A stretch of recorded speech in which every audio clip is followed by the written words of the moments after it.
Hey guys, hope everyone's well. It's your boy MKS with another topic, with another video. Thought I'd try and go through some of the reasons I believe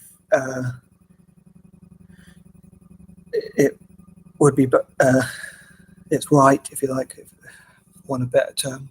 I don't like to say right or wrong. In my opinion, it would be good to support India financially and economically. Especially the poor and females of all ages, as I say, including education for girls and things like that. And as a dyslexic, I love to support India's dyslexic population. I am of part Indian origin myself, but I don't believe that's any of the particular reason why I would like to support India. It might come into it a little bit, but that's not the main. That's not one of the main reasons. Anyway, I thought I'd get onto this list, and I'm not really prepared it. Off the cuff, I don't know if that's the right way of putting it, but anyway. I don't want this video to be too long, so I'm chopping it up into 3 parts.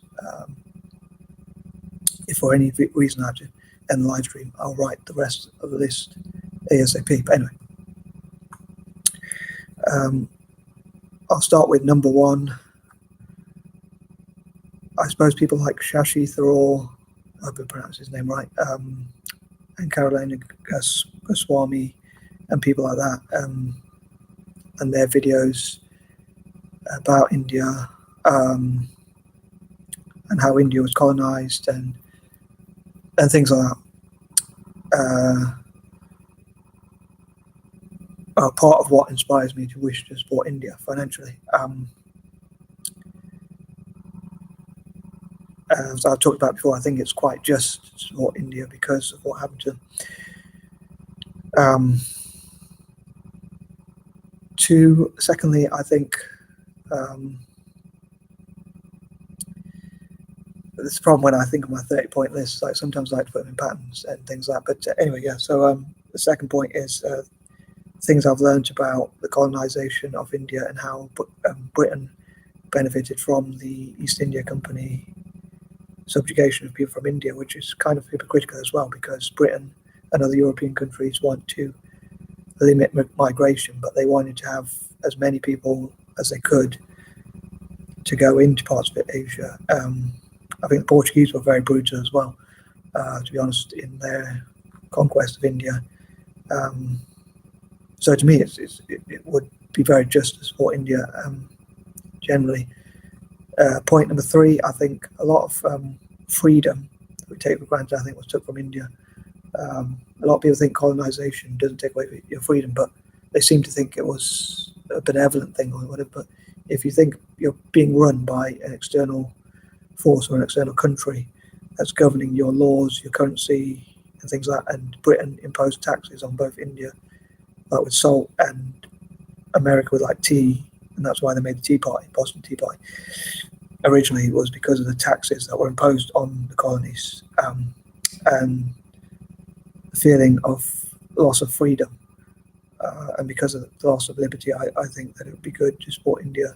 As I've said before, there are lots of things I don't quite like about India, but I think that they did have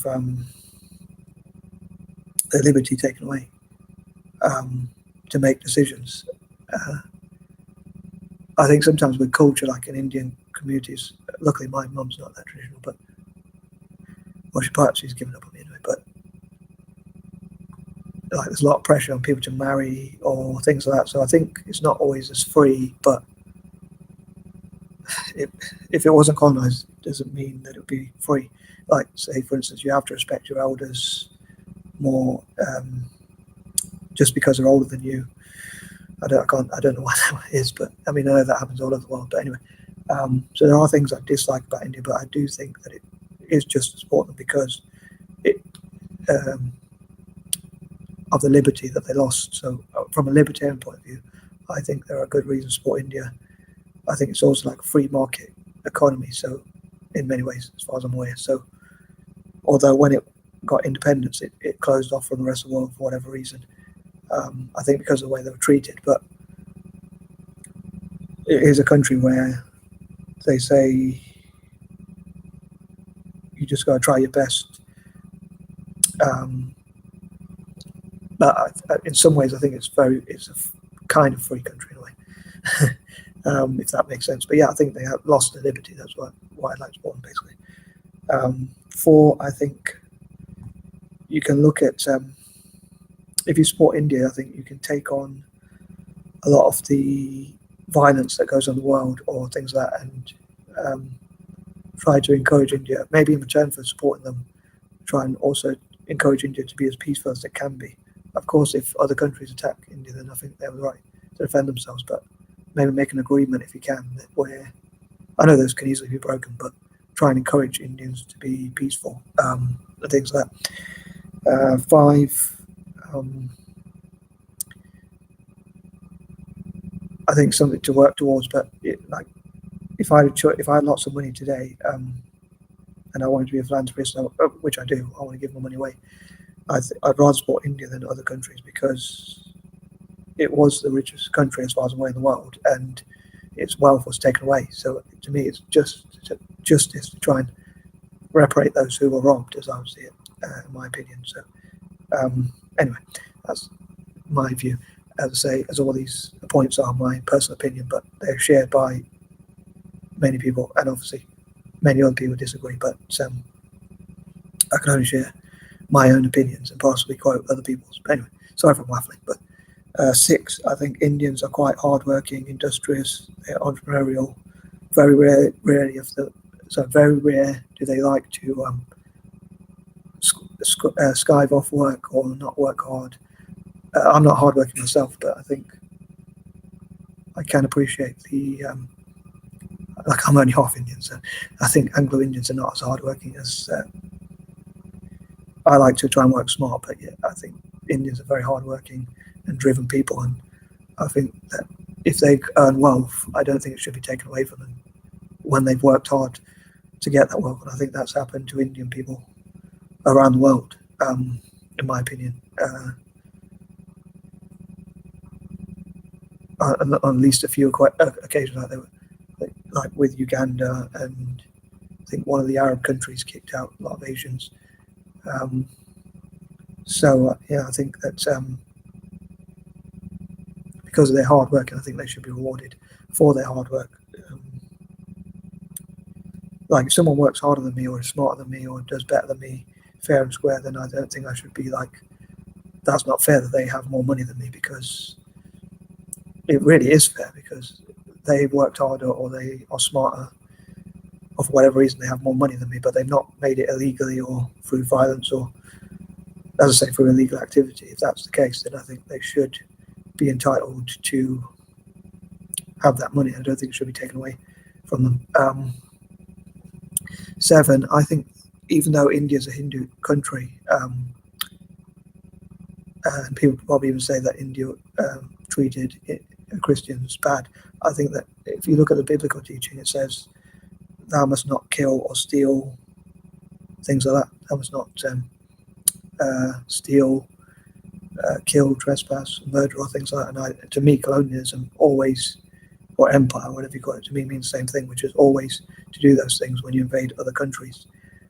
So I believe that we should reparate those who are robbed. Like, if I could, I'd give India all the money or all the wealth. I'd give them the equivalent money that I feel, as I'll do with other countries like Iraq, like all the oil that was taken from them. I'd love to reparate them, plus 10% interest, and like reparate all the people who were killed. But so anyway, I won't go into that just now, because I have some complex ideas about, which I've had for quite a while, about those sorts of things. But yeah, I actually think, strangely, I think there's a Christian reason, in my opinion, as I say, to as all this is about my own opinion. But I would love to hear what other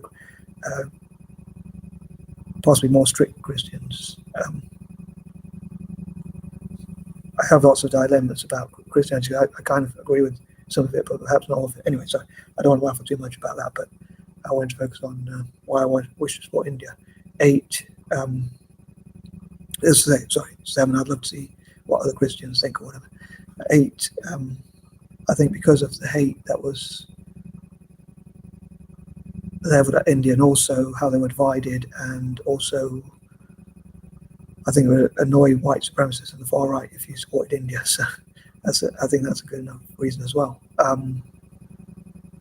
9, I think India's created many great things, but like poetry and writings and great things, but I think that art and things like that. But I think that their achievements have been discredited through empire colonialism.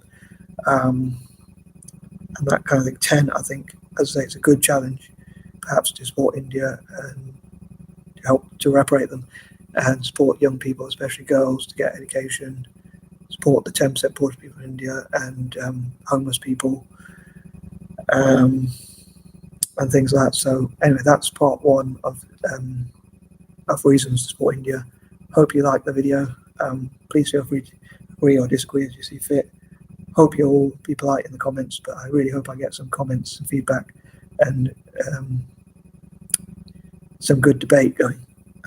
Anyway, I'll wrap that up for now. I know it was a bit over 10 minutes, but hopefully not too long. Peace and love, guys.